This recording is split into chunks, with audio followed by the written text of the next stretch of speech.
Bonjour à tous bien-aimés, je vous invite à une lecture dans Nombre chapitre 34, Nombre chapitre 34 à partir du verset 1. Il nous est dit ceci, l'Éternel parla à Moïse et dit, « Donne cet ordre aux enfants d'Israël et dis-leur, quand vous serez entrés dans le pays de Canaan, ce pays deviendra votre héritage, le pays de Canaan dont voici les limites.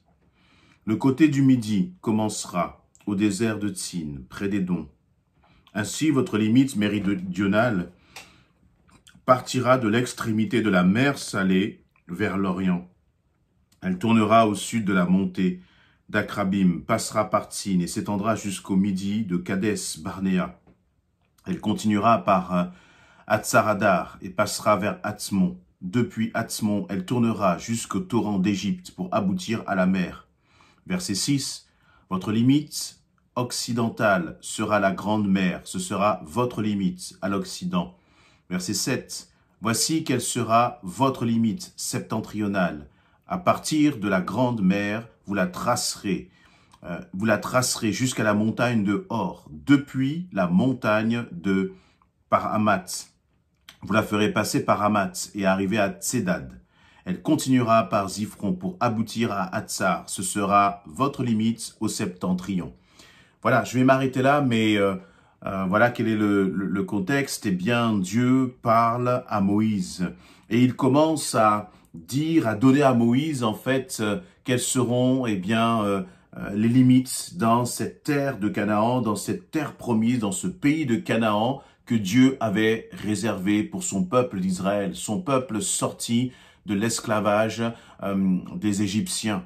Et Dieu est là déjà en train d'expliquer à Moïse quel sera justement le contour de cette bénédiction, de ce terrain, de cette terre que Dieu va offrir au peuple d'Israël. Mais là, attention, le peuple d'Israël n'est pas encore rentré à Canaan. Mais Dieu montre qu'il a un projet et que dans son esprit, eh bien, Dieu a déjà tout prévu d'avance, même dans les moindres détails, jusqu'à définir à Moïse, et vous l'avez vu très souvent, ce mot « limite » qui va revenir.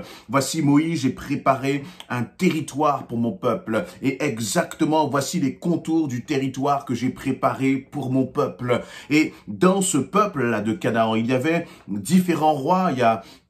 On peut le voir dans Josué chapitre 12, je crois, à peu près plus d'une trentaine de rois que le peuple d'Israël a dû finalement combattre pour finalement entrer dans ce pays et se saisir de la promesse de l'Éternel. Qu'est-ce que nous apprenons? Qu'est-ce qui m'interpelle et que je voudrais partager avec vous dans cela? C'est que Dieu te fait des promesses. Dieu a un plan pour ta vie. Dieu a un plan pour ta famille. Dieu a un plan pour l'Église. Et Dieu peut te montrer de façon assez claire parfois, justement, la destination, quel sera le but, l'objectif que Dieu va te faire atteindre. Il peut te montrer la bénédiction dans laquelle tu vas entrer. Mais attention, entre le moment où Dieu te montre cela, te révèle cela, au moment où Dieu t'encourage par ses promesses et le fait d'entrer dans la promesse, il y aura des combats. Il va falloir persévérer. Il va falloir tenir ferme. Josué chapitre 2, je le disais, il nous a dit qu'il y avait là plus de 31 rois. Plus de 31 rois que le peuple d'Israël avait dû combattre. 31 peuples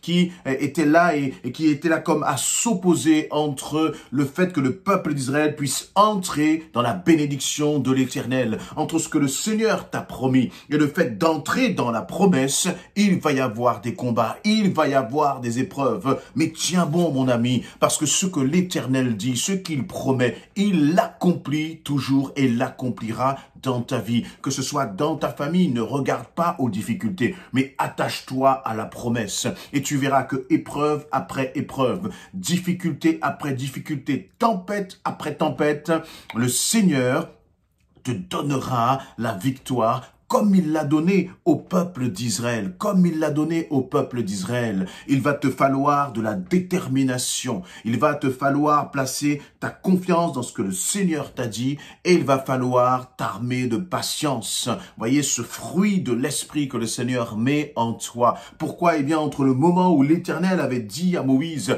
qu'il lui donnerait, qu'il l'emmènerait, qu'il donnerait au peuple une terre promise, et le moment où, eh bien, Josué a commencé à entrer dans cette terre promise, il y a plus de 45 ans qui se sont écoulés. Plus de 45 ans pour que la promesse de l'Éternel se manifeste avec puissance, avec autorité dans ce peuple et au bénéfice du peuple d'Israël. Toi aussi, peut-être qu'il va te falloir du temps. Alors, s'il y a des combats, ne t'étonne pas. S'il y a des combats, ne te décourage pas. Parce que là où Dieu a mis des limites, là où Dieu a décrit son plan, personne, aucun homme ne pourra venir et contrecarrer les plans de l'Éternel pour ta vie. Lorsque Dieu dit à Moïse dans Nombre 34, eh bien, quand vous serez entrés dans le pays de Canaan, voyez là, il y a déjà une affirmation, une assurance. Le Seigneur dit, quand vous serez entrés, Dieu sait combien il va y avoir de batailles à remporter, combien peut-être il va y avoir aussi de blessés dans cette bataille,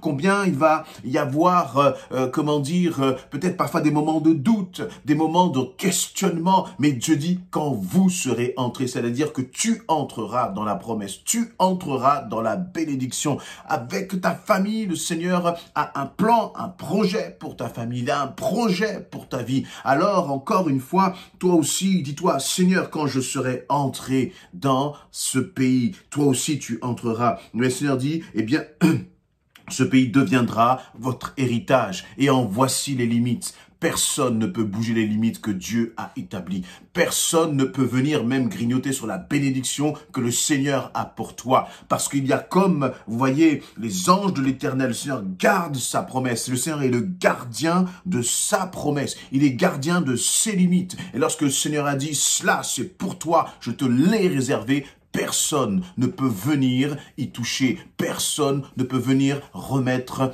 cela en question. Alors, ne crains pas. Peut-être que dans la situation où tu te trouves, tu ne comprends pas toujours ce qui se passe. Mais il y a une seule chose qui doit te rassurer, c'est de réaliser que Dieu est au contrôle, que tu peux lui faire confiance et que aucun ennemi ne pourra s'opposer à ce que Dieu a pour toi, à ce que Dieu a en réserve dans ta vie. Alors, sois encouragé. Notre Dieu, vous voyez, est un Dieu qui est visionnaire. C'est un Dieu qui voit déjà loin, bien plus loin que toutes les montagnes qui bloquent peut-être ta vue là maintenant. Et c'est pour cela que le Seigneur va dire, quand tu seras entré à Canaan, Moïse. Quand le peuple d'Israël va rentrer à Canaan, puisque Moïse ne pourra pas lui rentrer, c'est Josué qui va prendre la suite.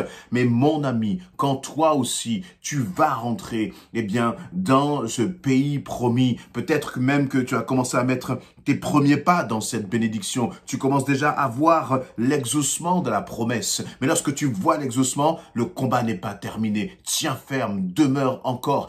Parce que plus tu t'approches de la promesse, plus tu rentres dans la promesse, et plus l'ennemi va très certainement se déchaîner, mais dans le nom de Jésus-Christ, sur tout cela, tu as la victoire. Alors attends-toi au Seigneur, confie-toi en lui, ne te désespère pas, ne te décourage pas, parce que ton Dieu aura le dernier mot dans le nom précieux de Jésus-Christ.